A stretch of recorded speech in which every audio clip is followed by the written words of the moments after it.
Şimdi de mikrofonu yine üstadı tanımış ve tanıdığı günden bugüne büyük yol mücadelesini bizzat kişilerde, hayatta teşkilatlanmalar göstermiş.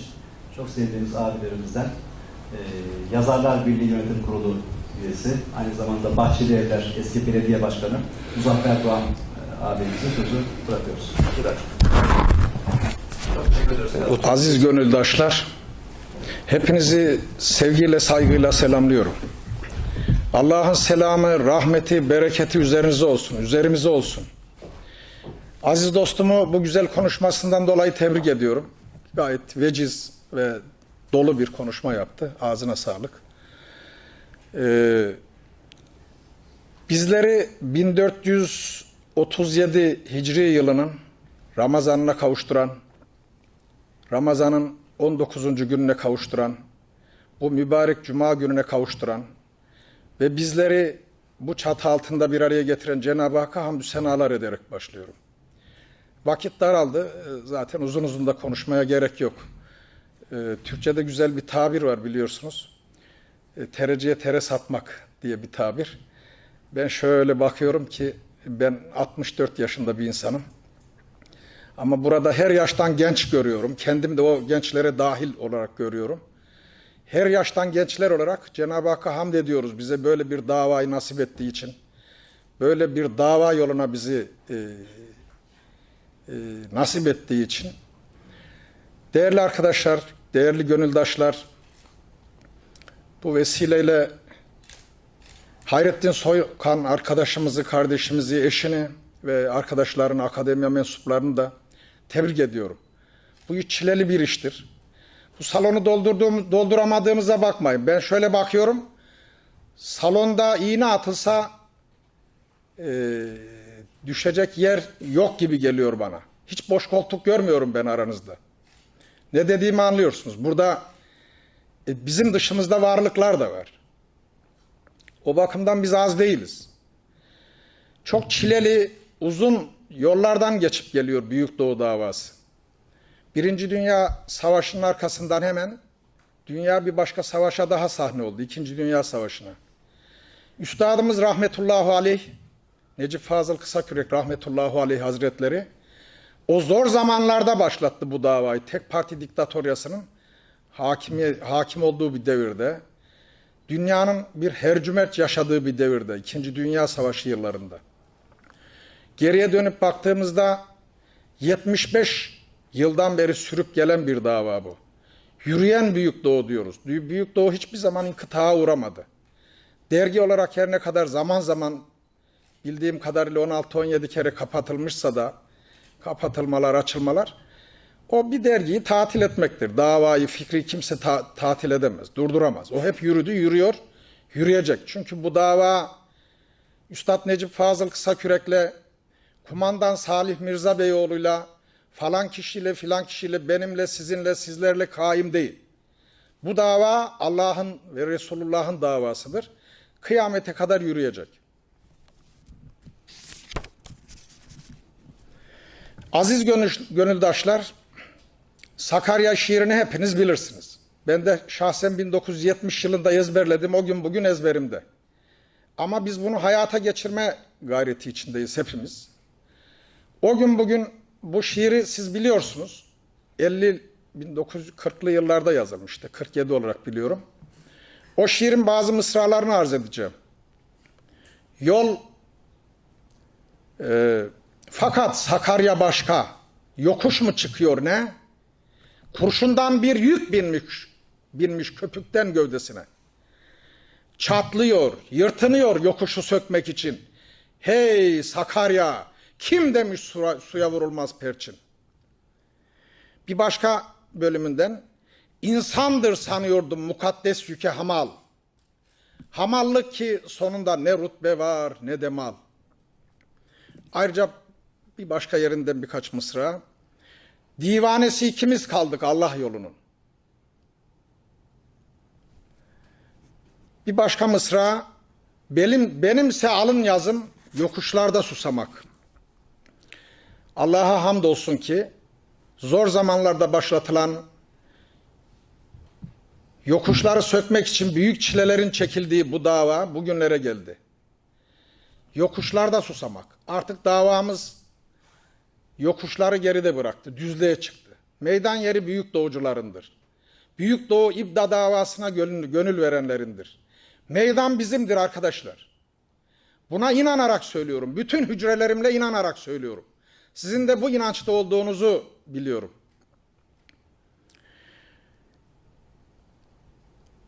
Şimdi meydan yerinde büyük doğucular var. Büyük Doğu var dedik. Meydan bizimdir. Gelecek bizimdir Allah'ın izniyle. Bundan sonra ülkeye Büyük Doğu İbda davasına gönül verenler vaziyet edecek. Bakmayın meydanlarda işin kabuğunda, kışrında kalıp da çığırtkanlık yapanlara. Olsun, onlar da olsun.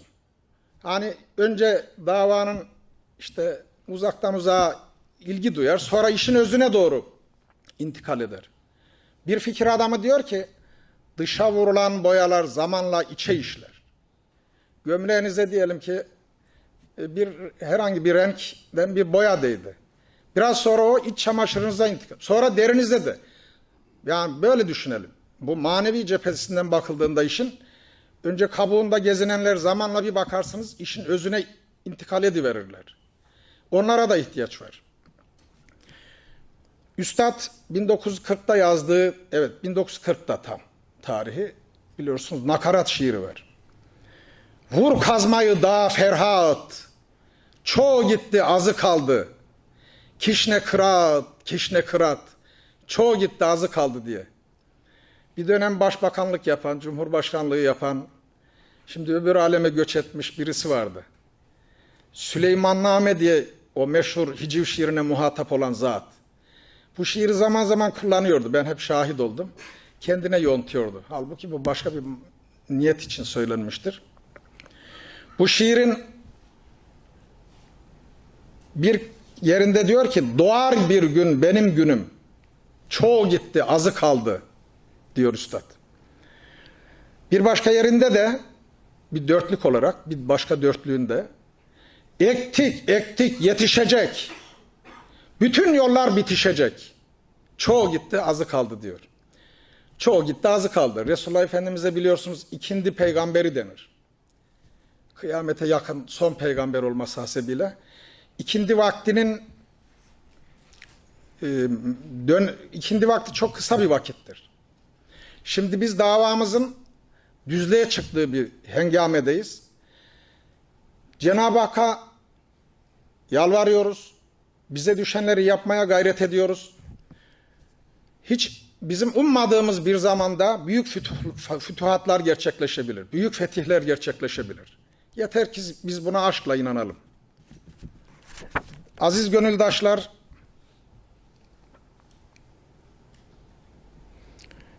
Büyük Doğu Marşı'nı biliyorsunuz. O marş da 1938'de yazılmış. Büyük Doğu çıkmadan evvel yazılmış. O marşın bir yerinde nur yolu izinden git kılavuzun diyor. O kılavuz çileye baktığınızda göreceksiniz. Kılavuz büyük harflerle yazılmış. O günlerde sene 1938. Bu size bir şeyleri hatırlatıyor olmalı. Birileri kılavuz olarak başka kimseyi, bir başka şahsı kastettiğini zannediyordu üstadın ama asıl şahıs kainatın efendisi sallallahu aleyhi ve sellem Efendimiz'dir. Bu davanın hakiki sahibi odur.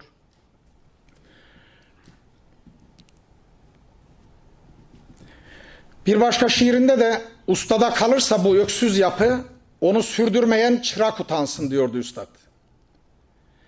Bunu derken de tabi çıraklara yüklediği bir vazifeye işaret ediyordu.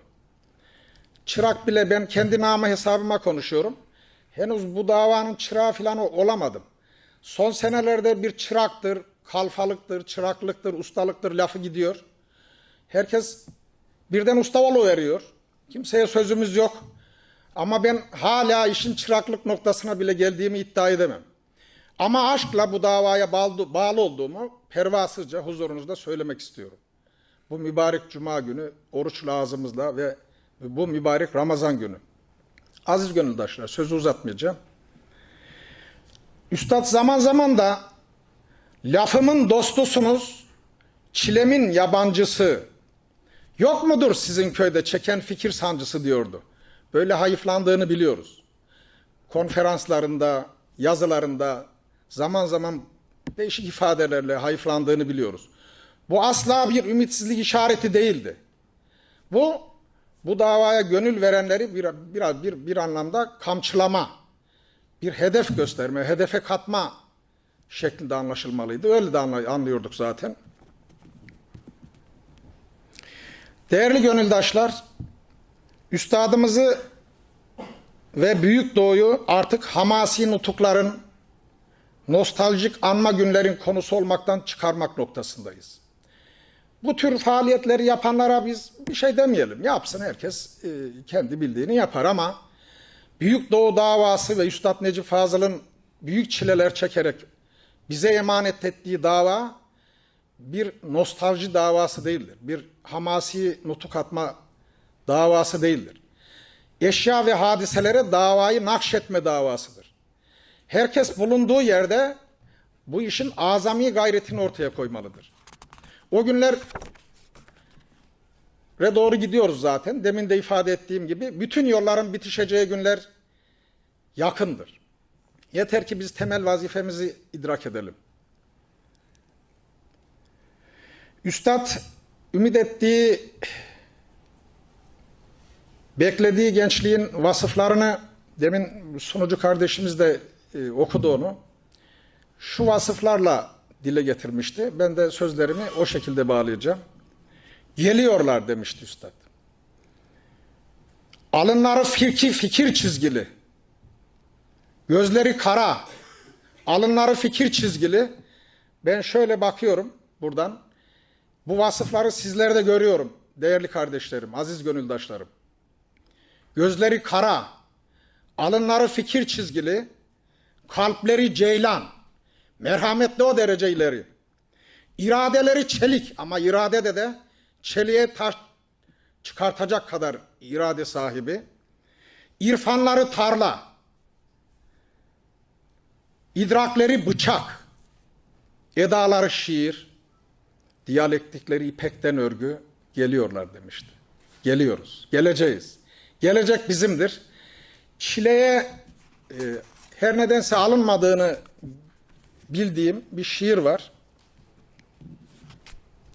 O şiiri de okuyup huzurlarınızdan ayrılacağım. Yeni Devir diye bir şiir. Büyük Doğu sayfalarında kalmış bir şiir bu. Ta Büyük Doğu'da rastladığımda, Büyük Doğu koleksiyonlarında rastladığımızda ezberlemiştim. Onu takdim edeyim. Akan suları çevir, sıra dağları devir. Görünsün nur beldesi, açılsın yeni devir. Rüyalarda bir nakış, gönüllerde bir tasvir. Ey bakire ideal, seni kimlere verir? Yeter kıvrandığımız, yandığımız el verir. Ellere düştü gökler, Allah isterse verir. Yürüyen Büyük Doğu Sempozyumu'nun başarılı geçmesini niyaz ediyorum. Başta Hayrettin Soykan kardeşimiz olmak üzere emeği geçenleri tebrik ediyorum. Cumanız mübarek olsun. Kalkıp Cuma'ya gideceğiz herhalde biz erkekler. Bu arada Kadir Gecesi yaklaşıyor. Şimdiden Kadir Gecenizi tebrik ediyorum. Cenab-ı Hak tamamına erdirsin. İd-i Fıtra, Ramazan bayramına kavuştursun bizleri. Bayram içinde bayramlar lütfetsin. Hepinizi saygıyla, sevgiyle tekrar selamlıyorum. Allah'a emanet ediyorum.